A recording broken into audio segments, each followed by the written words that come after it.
Nag-alala ka ba kapag biglang uminit ang pakiramdam ng iyong anak? Alam ba ninyo, upang mabilis ang ginhawa at humupa ang lagnat, ay may halaman sa bakuran mo, ang dahon ng sili.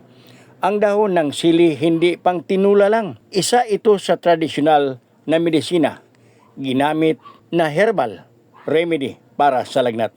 Bakit ba dahon sa sili? Dahil mayaman ito sa vitamina A at vitamina C na nagpalakas ng immune system at may natural na compound na tumulong sa katawan na magpalamig. Narito ang paraan. Magkuha ka ng kalahating tasa preskong dahon ng sili, hugasan at dikdikin, durugin ang mga dahon hanggang lumabas ang katas nito. Haluan mo ng kunting langis para hindi agad matuyo.